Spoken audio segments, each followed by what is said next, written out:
Welcome back, scholars. I'm Lilly, and this is Scholarly Start. Consider this your field guide to AAA culture. My credentials? A curious mind. My methods? Unlimited prying. In today's episode, I'm introducing Caley Jackdaw to Mean Girls, the musical. So, Caley, I dragged you away from the school, so first things first, how did you like the outside world? It was loud, and there was even more technology that I wasn't used to, and many people dressed in ways I haven't seen before. That's what happens when you're in California.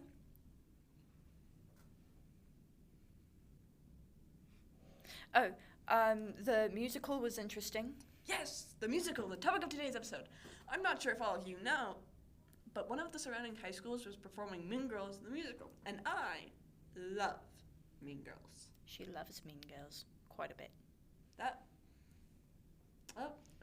Okay, yeah, so... Are you alright? No, what did you think of it? It was interesting. I liked it, but was also very confused for much of it. Oh, what was confusing? I still don't understand why people were put into categories the way they were.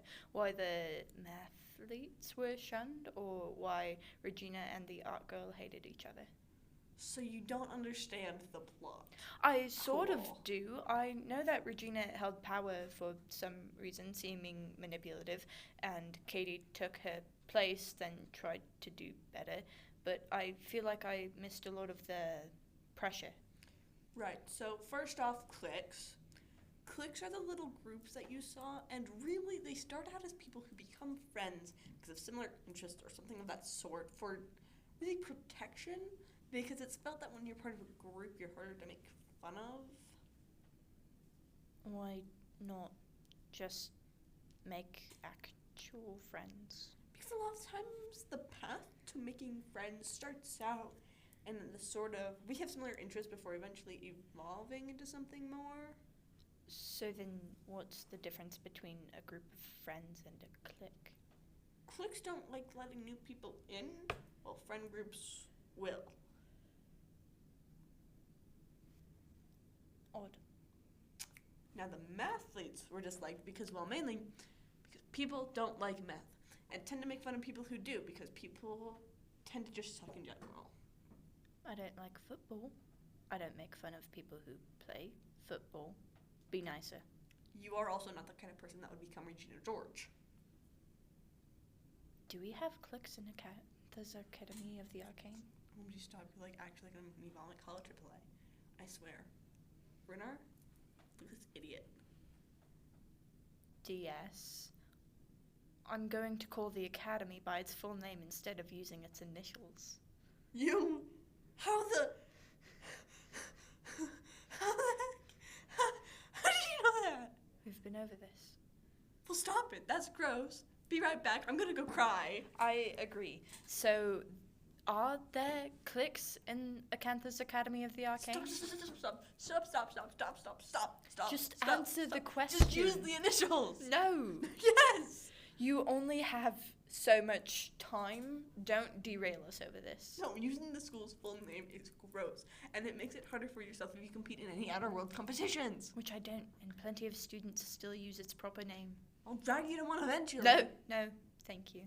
Unfortunately for you, Caley Jackdaw, the man who somehow, some form, that's not the correct use of that word, became my co-host, several of the competitions I go to are for my fiction podcast. You're still the main host. Attendance would be optional for me. No, it wouldn't be.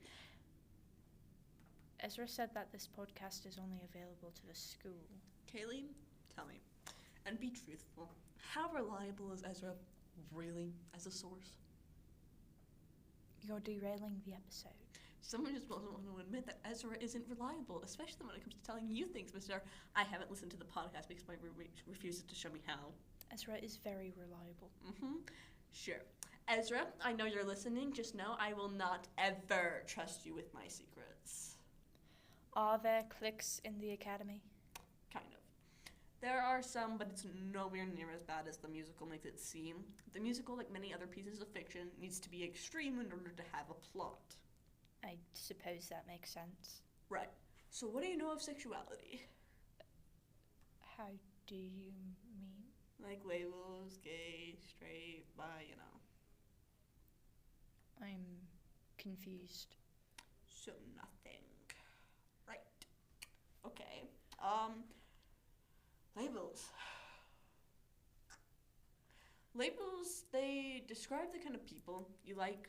So for example, I like men. I'm gay.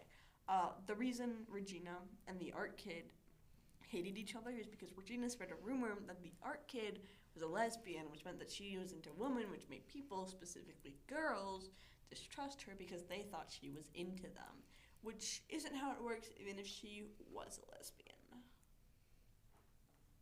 Why do we need to label people based off of who they like? We don't need to. People just like knowing and having a title for what they feel. Plus, it helps create a sense of community. I don't understand. That seems like an oddly specific thing to sort people based off of. Well, I mean, it also has its roots in that for a long time queer people were discriminated against for who they loved. Oh, that makes a bit more sense. I didn't know that. I thought it was just a thing that people could do and didn't matter. Yeah, it's still not perfect, but it's better than it was. And a lot of the labels were titles that were given as an insult that queer people have taken back for themselves. In fact, queer as a label to describe people in these communities was taken from this idea of repurposing insults to fit our needs. Do people have to use labels? No, just a lot of people like to. Those that don't typically just say that they're unlabeled. Do you like to? Yeah.